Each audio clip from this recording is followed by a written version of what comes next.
Ayat ini kan dipelesetkan sama orang. Pak, yang dinyatakan oleh Al-Quran, yang dilarang itu kan riba yang berlipat. Kalau riba itu dibiarkan saja, berlipat nggak kira-kira? Umum di masyarakat. Maka kalau dikatakan riba yang nggak boleh itu yang berlipat. Kalau yang cuma 1% boleh. Cicilannya seret. Akhirnya oleh bank kami buatkan jadi 15 tahun. Dari 500 jadi 600. Tapi cicilan Bapak jadi lebih kecil karena lebih panjang.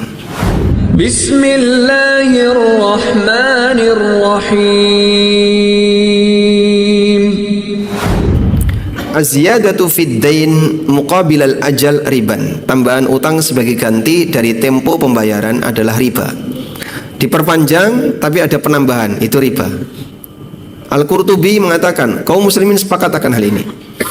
Ajma'al muslimun naqlan an nabihim sallallahu alaihi wasallam an ishtirat az-ziyada fi salaf riban walau kana qabdatan min ulfin.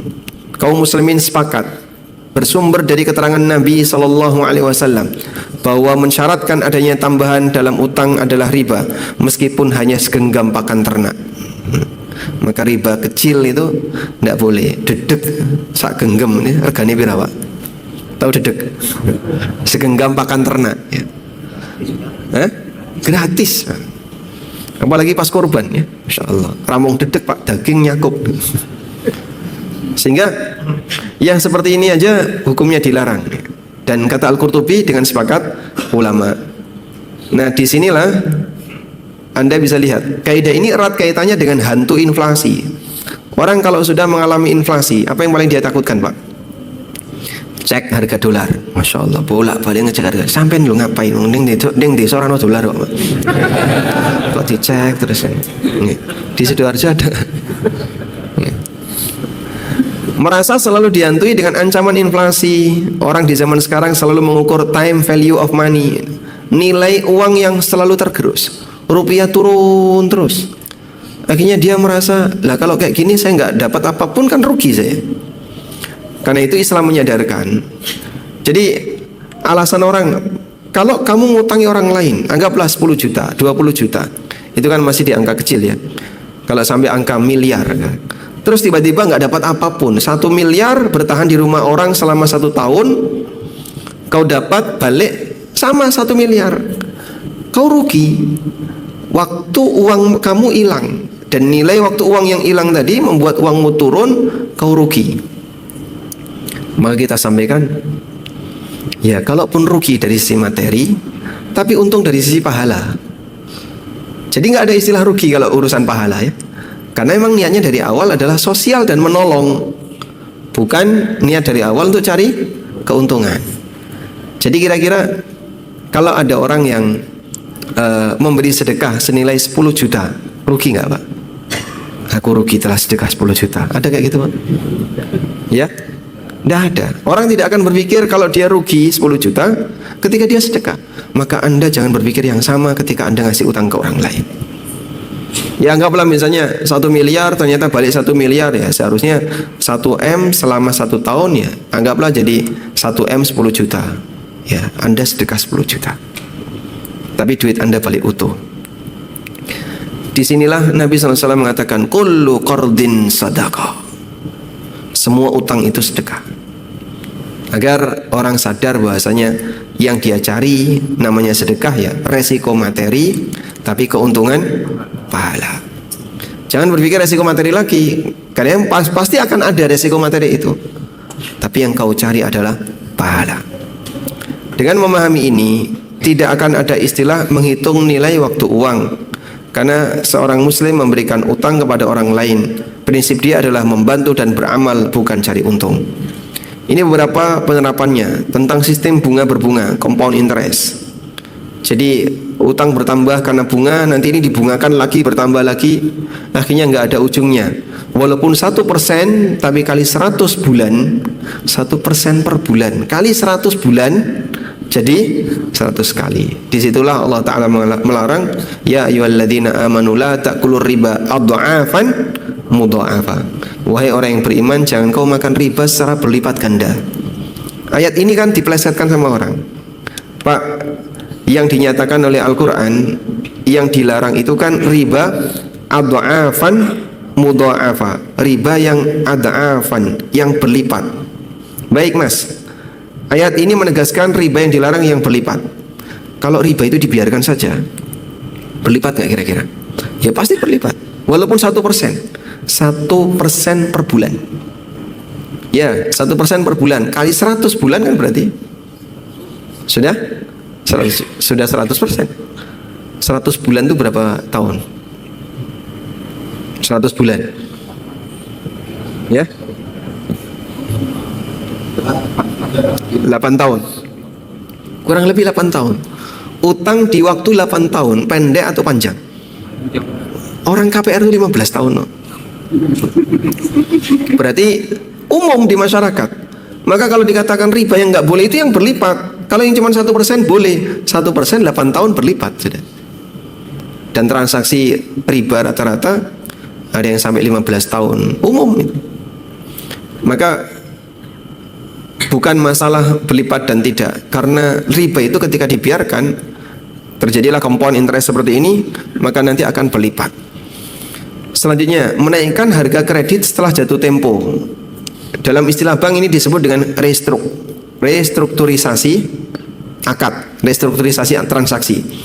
Sehingga misalnya Anda beli sebuah unit, ini kemarin harganya 500 juta selama 10 tahun. Udah? 500 juta selama 10 tahun.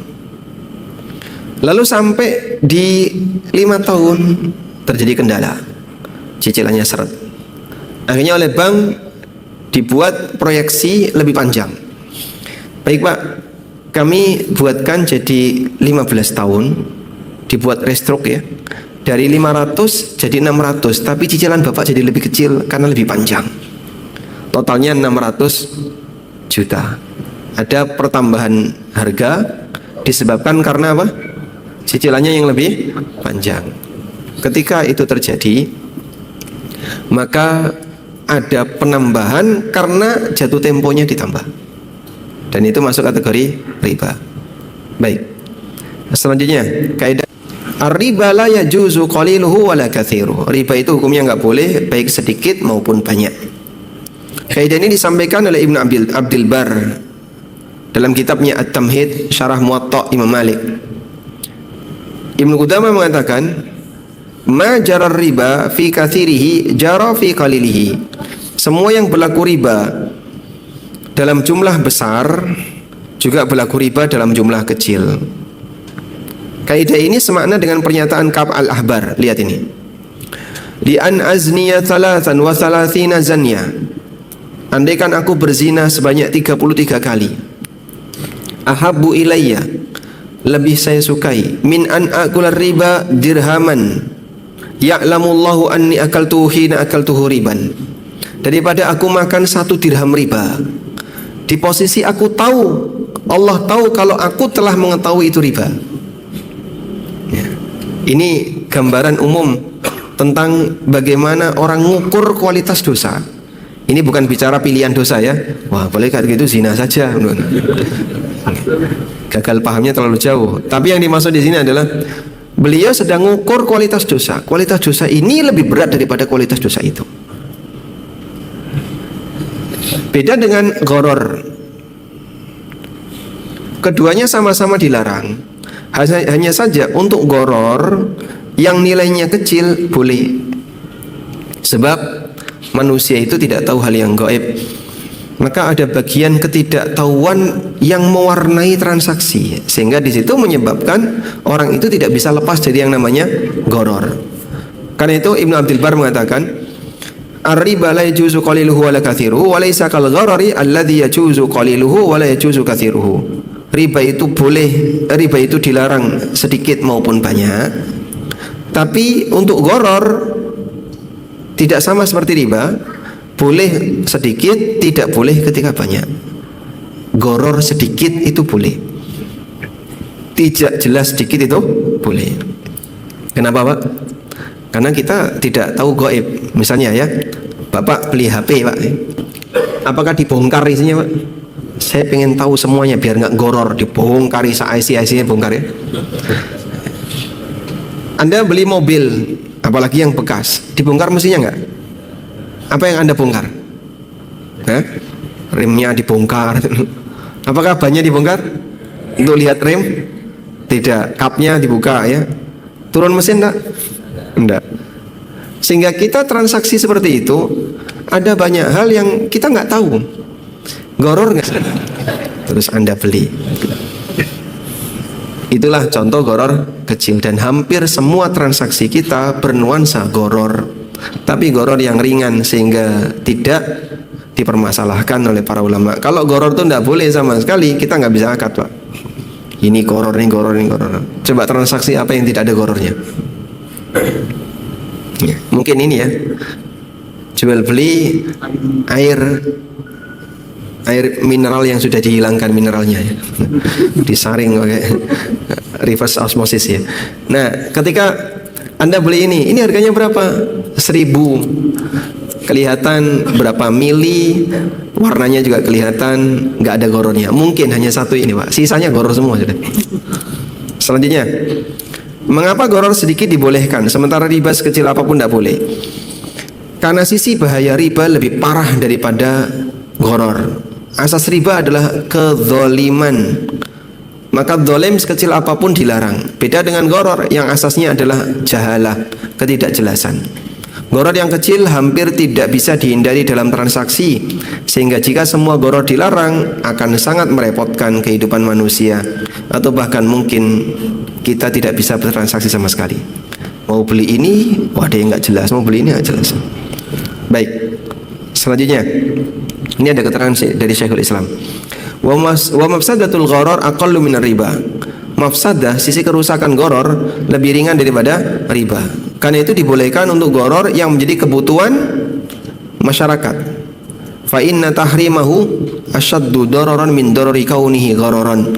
Karena kalau itu diharamkan lebih berbahaya daripada membiarkan sisi gorornya. Kalau seluruh goror dilarang, kita nggak bisa bergerak sudah. Berarti kan maslahat manusia banyak yang hilang.